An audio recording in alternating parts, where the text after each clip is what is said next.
everyone, Ivy League Gaming here, and today we're playing Watcher of Realms. For today's video, I'm going to go through the latest update for the Forerunner server specifically. Let's talk about some of these changes.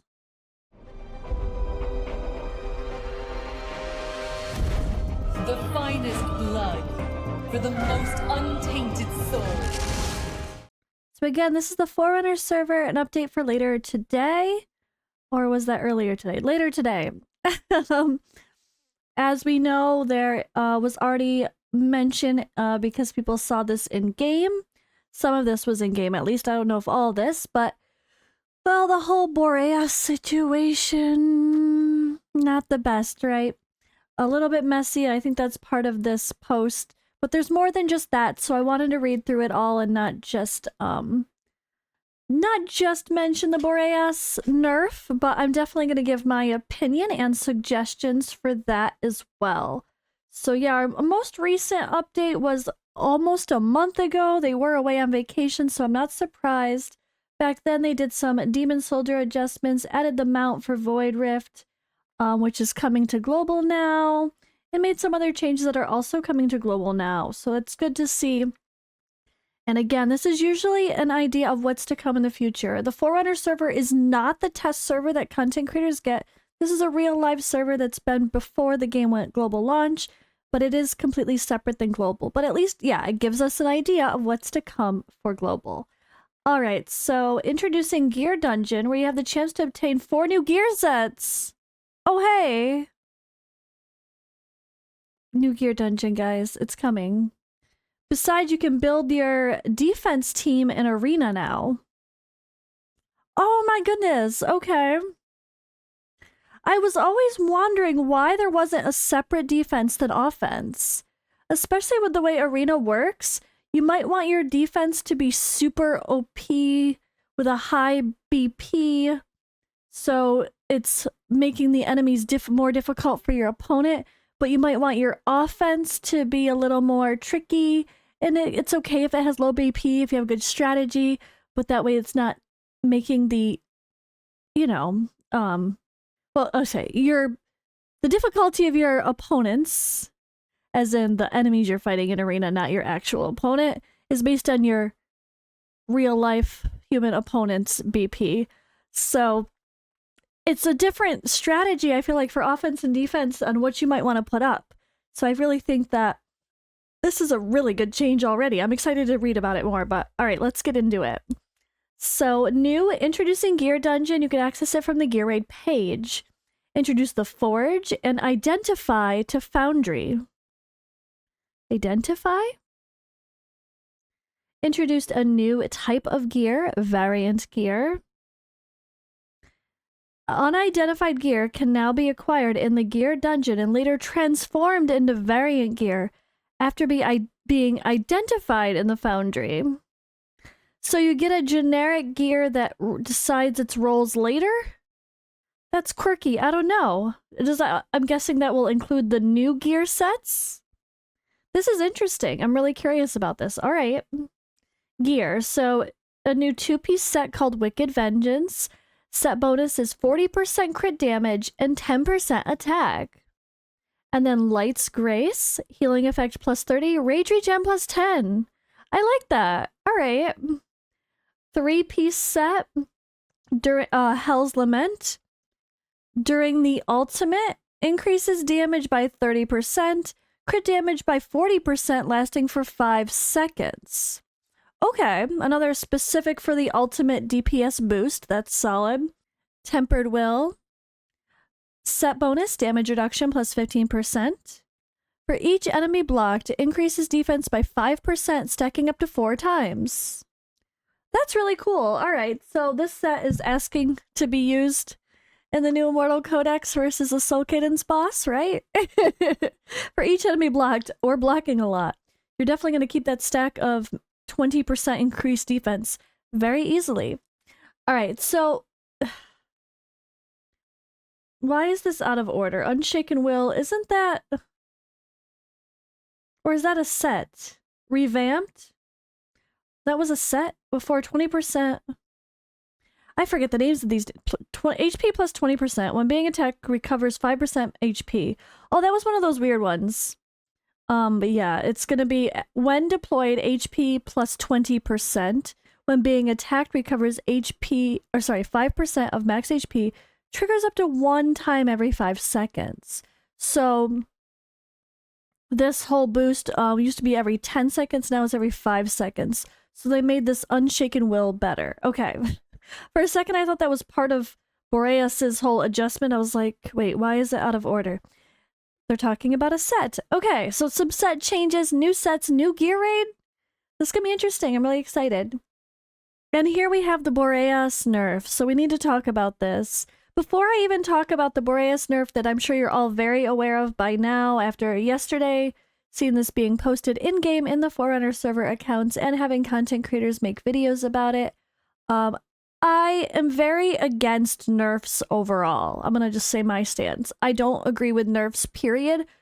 Unless it's just like, okay, this is too much. I get it. There has to be some sort of adjustment.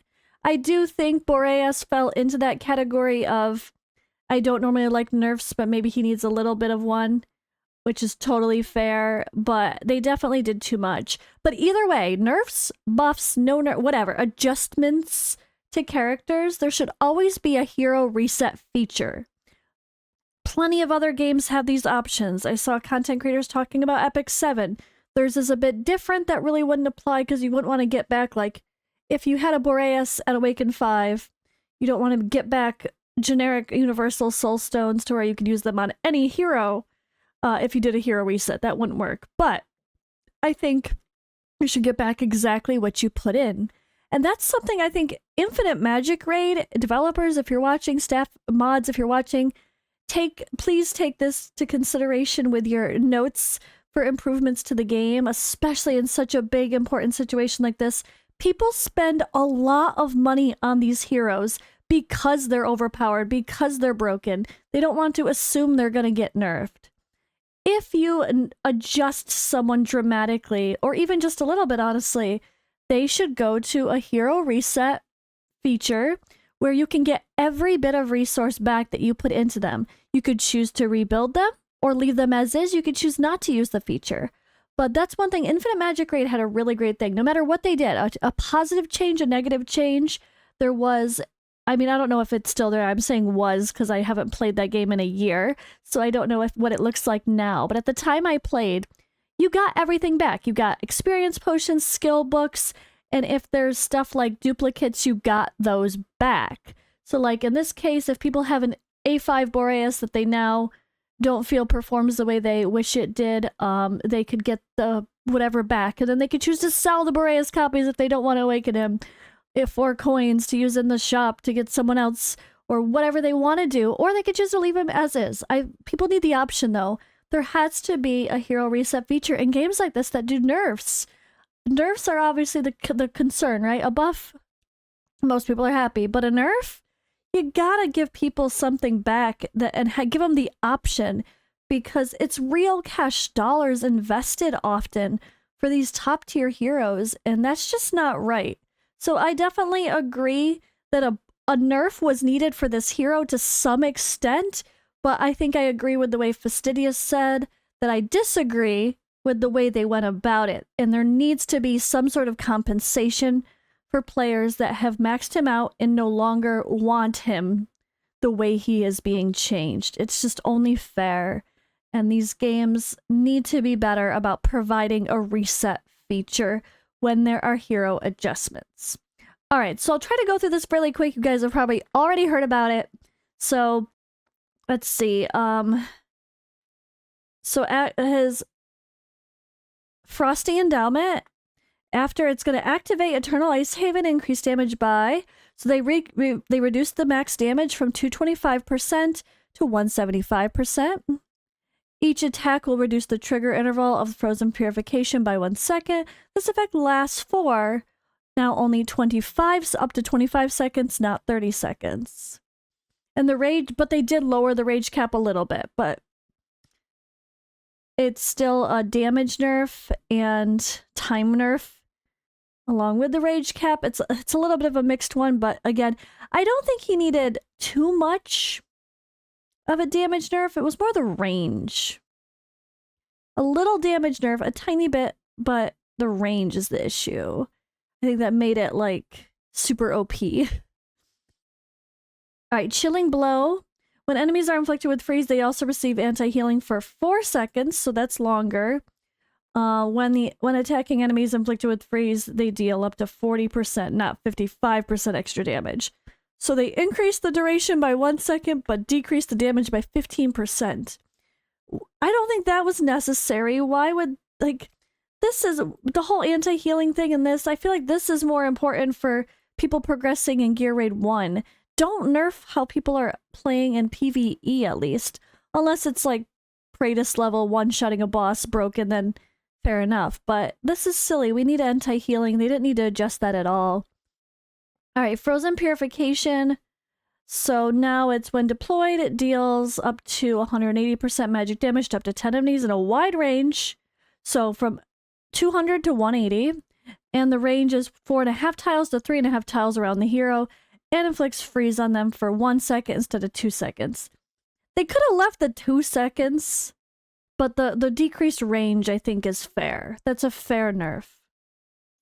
But yeah, alright. So, Boreas, lots of damage reduction, lots of utility reduction. I really hope this doesn't destroy people's Gear Raid 1 farming and stuff.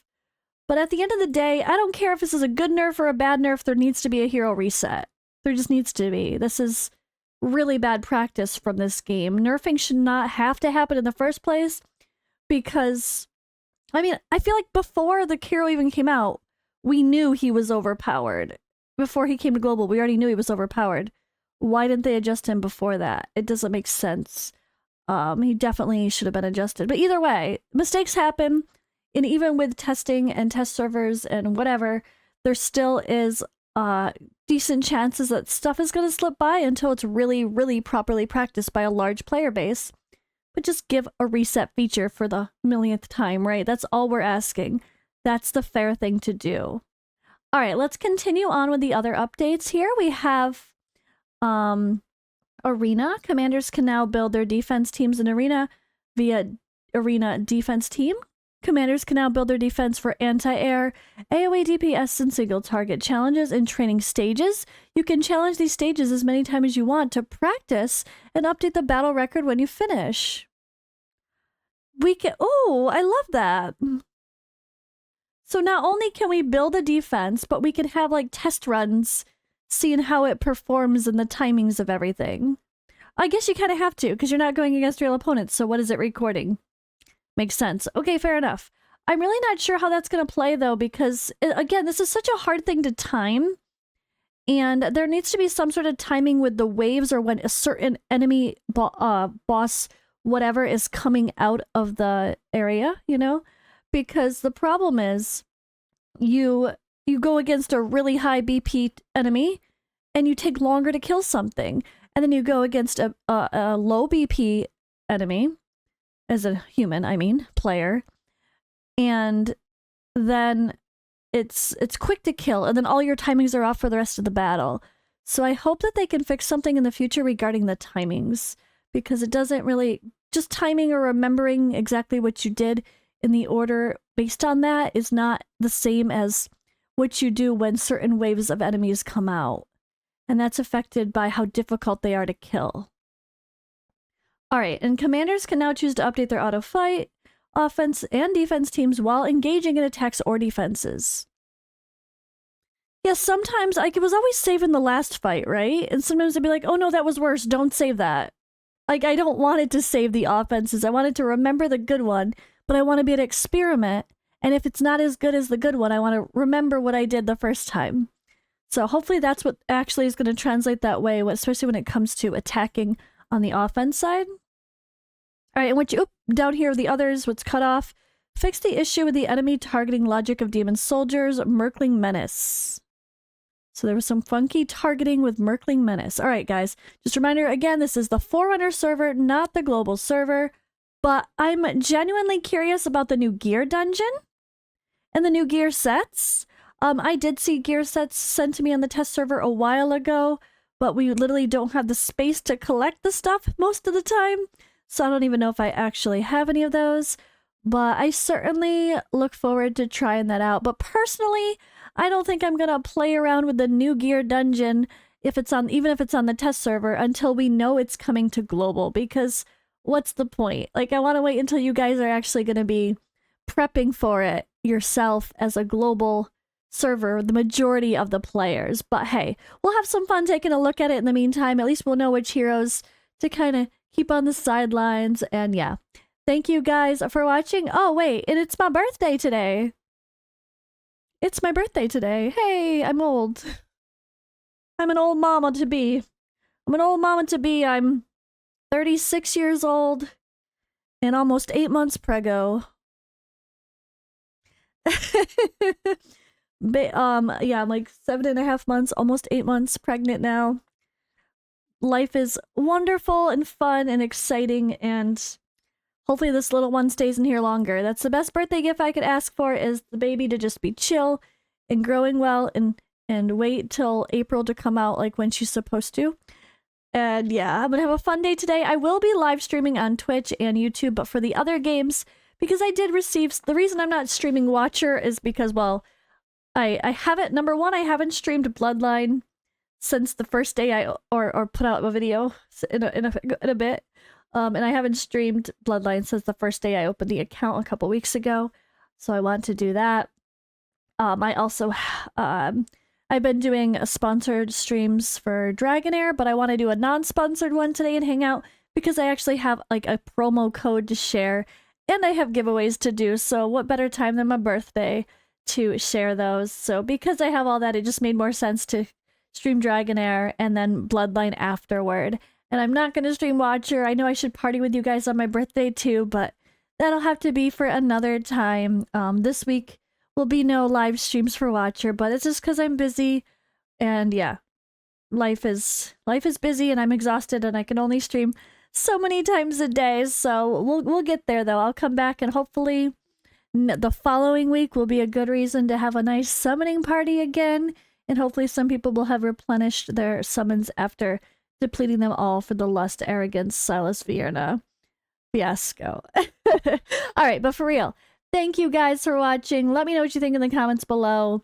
I really think everyone is pretty upset about the Boreas nerf. I mean, he needed one, yes, but I think fairly enough there should be a reset. And let me know if you guys agree, or what you're most curious about for the next gear dungeon. And I'll see you in the next video.